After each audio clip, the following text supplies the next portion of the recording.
யமுனை நதியே கண்ணனை கண்டாயோ, யமுனை நதியே கண்ணனை.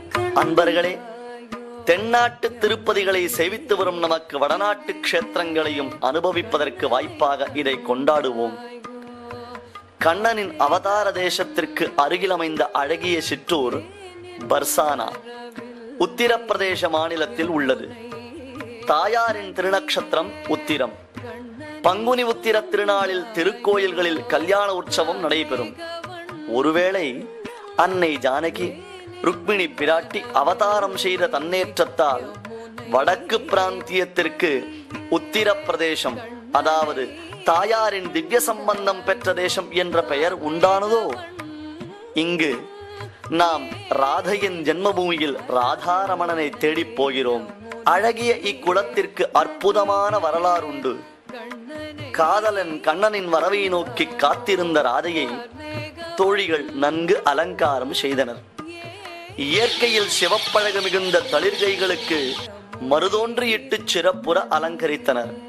பின்னர் தனது மருதோன்றி கைகளை இக்குளத்தில் அலம்பியதால் இவ்விதம் பச்சை படர்ந்துள்ளது என்கின்றனர் விரஜபூமியின் புத்திரர்கள்.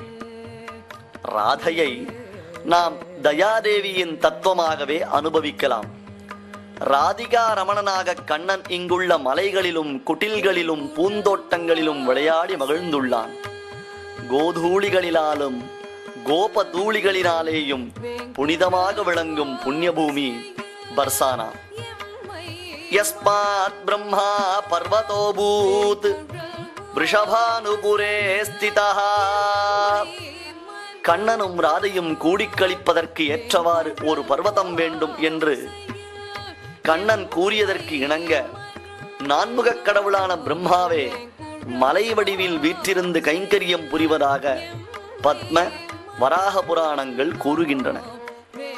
ஆண்டாளின் அவதார க்ஷேத்திரத்தை கொண்டாடும் பொழுது கோதை பிறந்த ஊர், கோவிந்தன் வாழுமூர், சோதிமணி மாடம் தோன்றுமூர் என்று நாம் கொண்டாடுகின்றோம். அதுபோன்றே ராதை பிறந்த ஊர், ராதாரமணன் வாழுமூர் என்பதாகவும் இக்ஷேத்திரத்தை போற்றலாம்.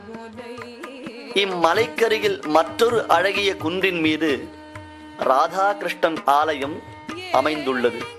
இது ராஜஸ்தான் மாநிலத்தில் உள்ளது. ராஜாவான கண்ணன் ஸ்தானம் கொண்டு சேவை சாதிப்பதால் இவ்வாலயம் ராஜஸ்தானத்தில் அமைந்துள்ளதோ?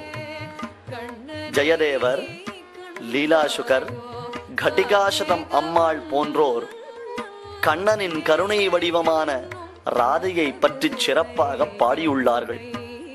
இவ்வாலயத்தில் ராசக்கிரீடை, கஜேந்திர மோக்ஷம், பிருந்தாவன லீலைகள் முதலான அழகிய காட்சிகள் நம் உள்ளங்களை கொள்ளை கொள்கின்றன. ராதையின் பிரேமரசத்தை வெளிப்படுத்தும் இத்தேசம் ராதா கிருஷ்ணனின் இன்னருளை நமக்கு அளிக்கட்டும். माझे मनोरथ पूर्ण कीज देवा, पूर्ण कीज देवा. माझे मनोरथ पूर्ण कीज देवा, पूर्ण कीज देवा. केशव माधव, केशव माधव, माधव नारायण. माझे मनोरथ पूर्ण कीज देवा, पूर्ण कीज देवा.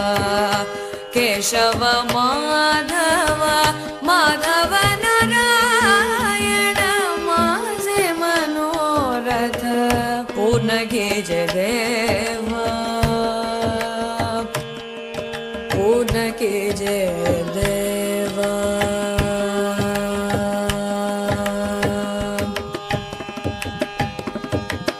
नाही नाही माझा अनेक सोयरा.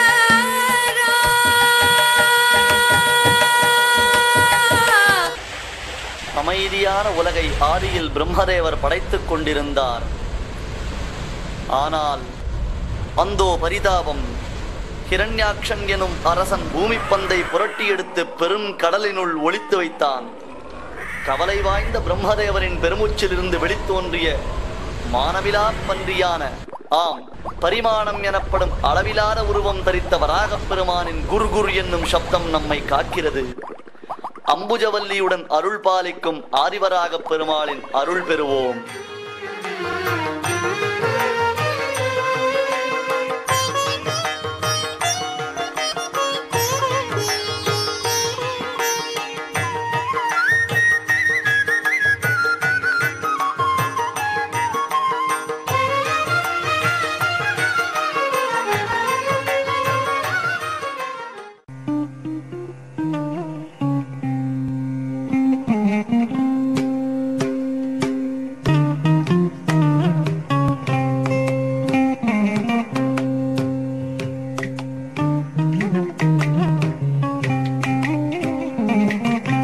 श्रीमुष्टदिव्यनगरालय कोलमूर्ते श्रीभूसमेतकरयोः धृतशङ्खचक्र श्वासावलीग्रहणसूचककुक्षिदेश श्रीभूवराह जगदीश्वर सुप्रभातम्. உலகளந்து பூமியை காப்பாற்றிய வராகத் திருவுருவே, உன் பெருமையை யார் அறிவார்? பிரம்மாண்ட ஸ்வரூபத்துடன் ஒரு நாள் நீ அவதரித்த பொழுது மிகவும் பெரியதான பூமி உன் திருவயிற்றின் ஒரு சிறு பகுதிக்கு கூட போரவில்லையே.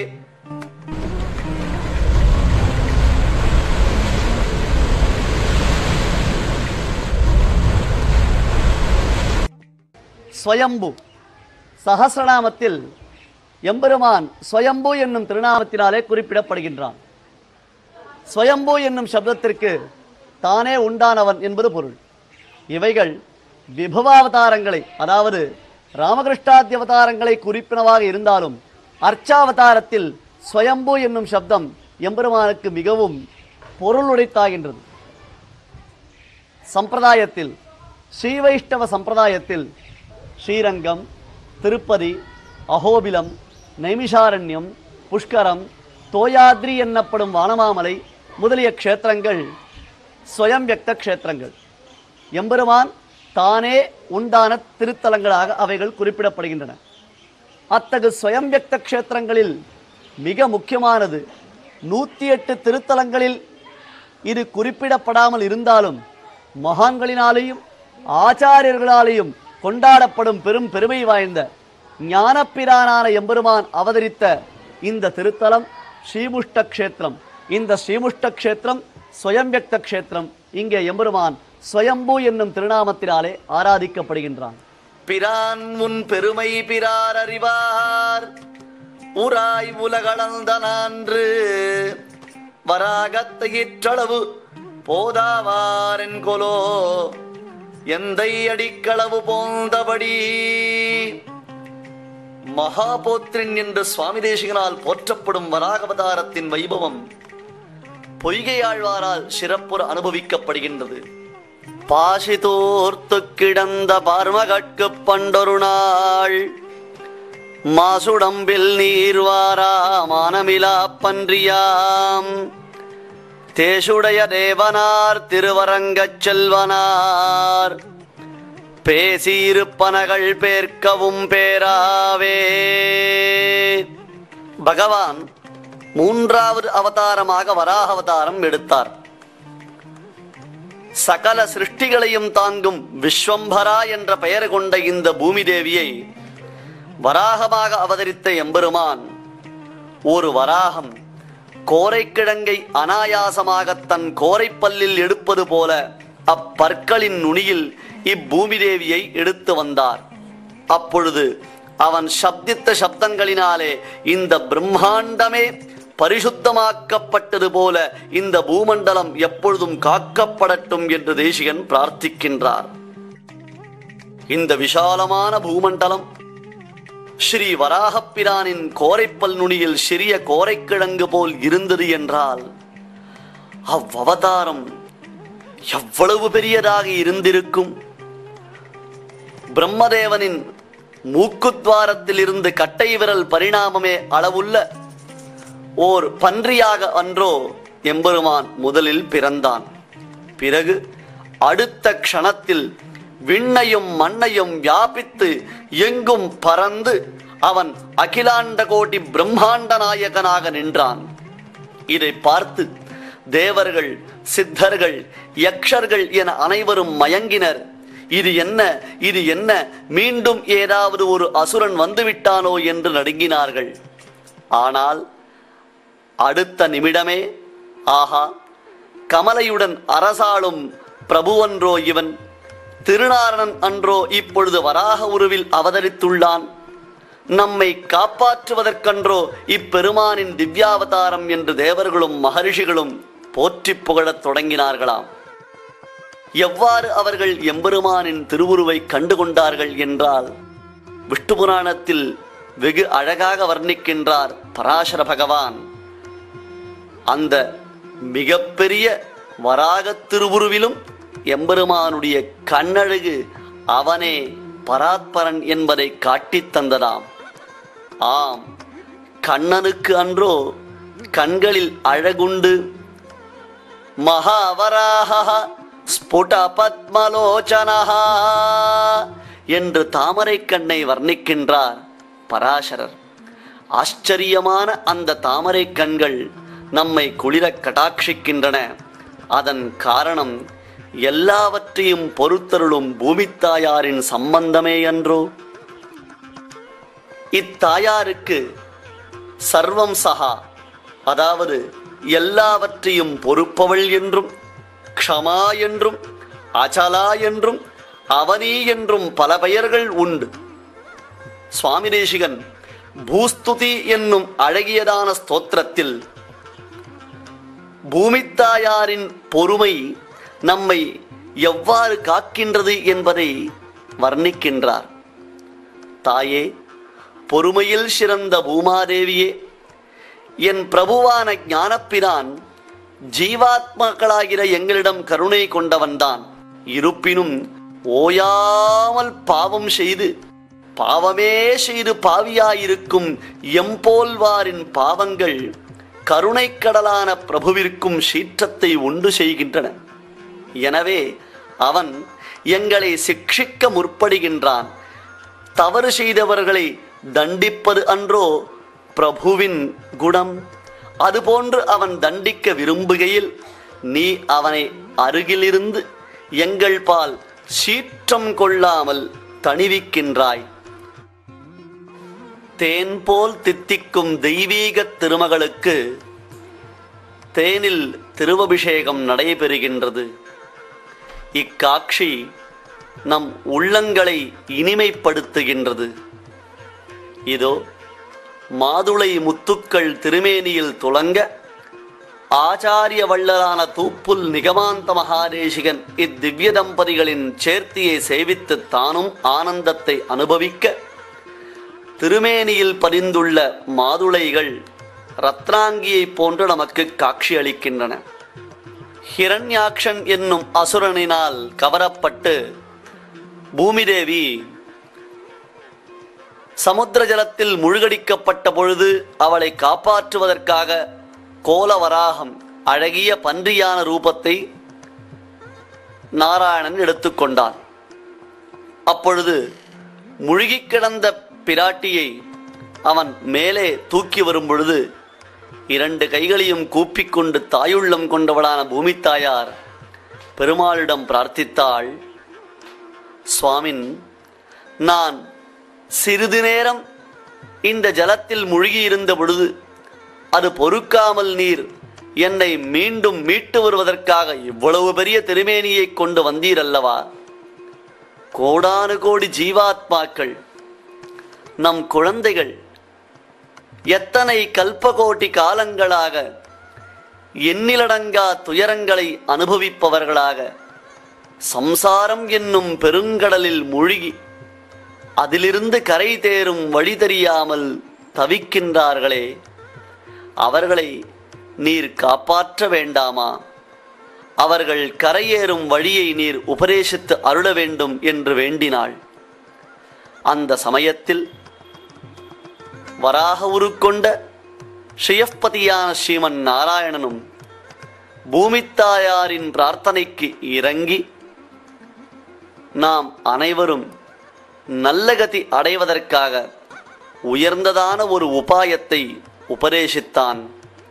அந்த வழி, அத்தகு உபாயம் மெய்மை பெருவார்த்தை என்று சம்பிரதாயத்தில் போற்றப்படுகின்றது.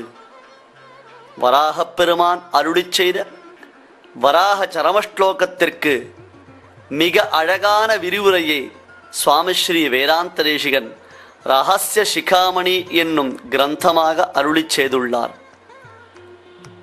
ஸ்திதே மனசி சுஸ்வஸ்தே ஷரீரே சதியோ நரஹ தாது சாம்யே ஸ்திதே ஸ்மர்த்தா விஸ்வரூபம் ச மாமஜம் ததஸ்தம் ரியமாணம் து காஷ்டபாஷாண சந்நிபம் அஹம் ஸ்மராமி மத்பக்தம் நயாமி பரமாம் கதிம். நாம் திருட சரீரம் உள்ளவர்களாய் நம்முடைய எல்லா இந்திரியங்களும் சரியான நிலைமையில் இருக்கையிலேயே பகவானிடத்தில் நம்முடைய மனத்தை செலுத்த வேண்டும். இந்த ஆத்மாவை அவன் தன் சரணாரவிந்தங்களில் அர்ப்பணம் செய்து பக்தி செய்து வந்தால் மரணகாலம் வரும் பொழுது அவனை நாம் நினைக்கும்படியாக அவன் செய்கின்றான், அவன் அருள்கின்றான். ஏனென்றால் கடைசி காலத்தில் அவன் நினைவு நமக்கு ஏற்படுவது என்பது மிகவும் துர்லபமானது. இவ்விதம் கூறுவதற்கு பிரமாணம் உண்டோ என்று கேட்டால், இருக்கும் பொழுதே அவன் நினைவற்றவர்களான நமக்கு மரண காலத்திலா அவன் நினைவு வரப்போகின்றது?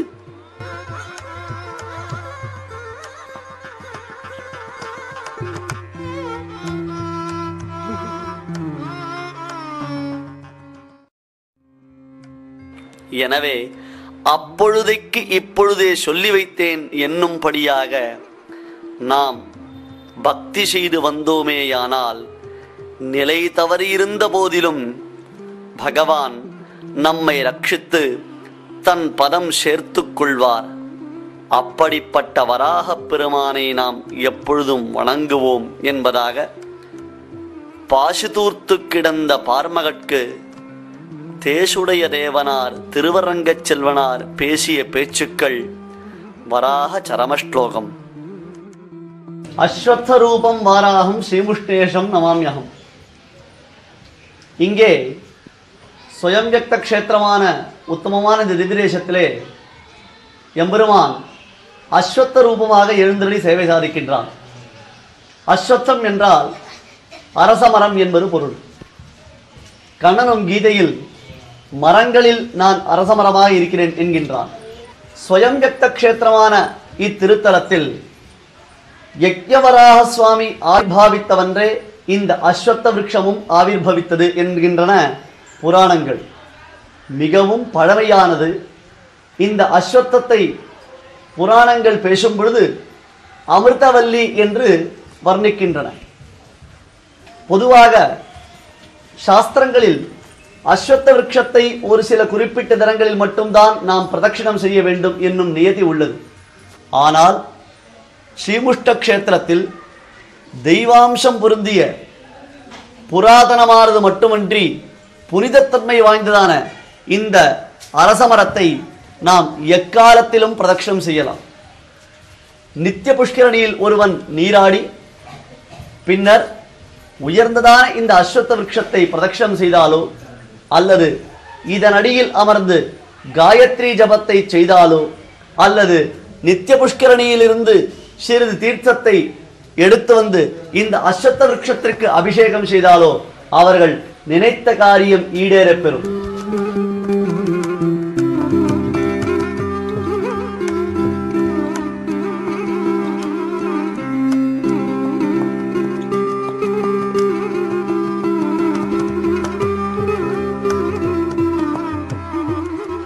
பலபலவே ஆபரணம் பேரும் பலபலவே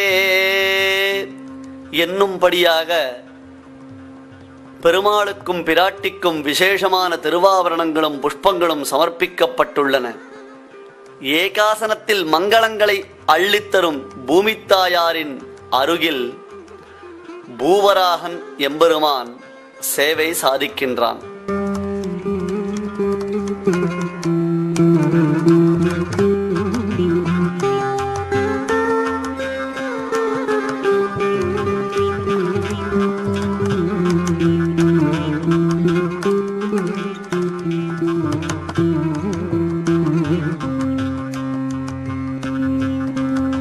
அவனுடைய அபயஹஸ்தம் பிராட்டியின் பத்மஹஸ்தத்துடன் பின்னி பிணைந்து பக்தர்களின் பாவங்களை போக்குகின்றது. அன்பர்களே, மிக பெரும் வராக எம்பெருமானுடைய திருவுருவை சேவிக்கும் பாக்கியம் நம்முடைய ஊனக்கண்களுக்கு இல்லை என்னும் வருத்தத்தை போக்கும் விதமாக இப்பொழுது அழகியதான அர்ச்சா வடிவத்தில் சௌந்தரியங்கள் அனைத்தும் ஒருங்கே திரண்ட பொறுமைக்கு எல்லாம் உறைவிடமாய் விளங்கும், அடியார்களின் துயர்களை கிள்ளிக் களையும், ஆசிரிதர்களை எப்பொழுதும் ரட்சிக்கும் அம்புஜவல்லியுடன் அமர்ந்த திருக்கோலத்தில் யக்ஞவராக ஸ்வரூபன்.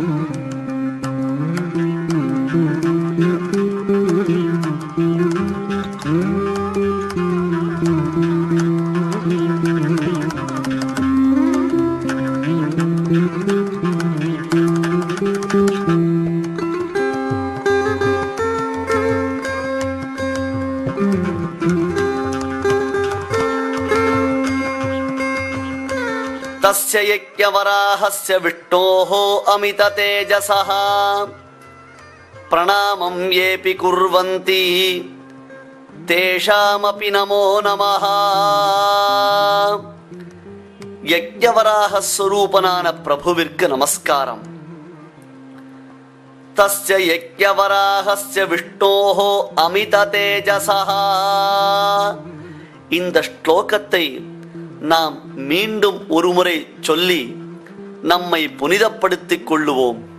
யக்ஞவராக மூர்த்தியான எம்பெருமானை தொழும் அடியார்கள் எவர்களோ அவர்களுக்கு நமஸ்காரம், அவர்களை நாங்கள் வணங்குகின்றோம் என்பதாக பகவானுக்கு அடிமைப்பட்டவர்களாய் இருப்பதை காட்டிலும் பாகவதர்களுக்கு அடிமையாக இருத்தலே ஸ்ரீவைஷ்ணவ லட்சணம். ஸ்ரீமுஷ்ட க்ஷேத்திரத்தில் நித்திய புஷ்கரணியின் கரையில் அம்புஜவல்லி தாயாரின் அருகில் கோலவராக மூர்த்தி நம் கோபதாபங்களை போக்கடித்து உயர்ந்த மோட்சத்தை அருளட்டும். நவராத்திரி திருநாளில் ஆச்சாரிய சார்வபௌமனாம் சுவாமி தேசிகனை முன்னிட்டு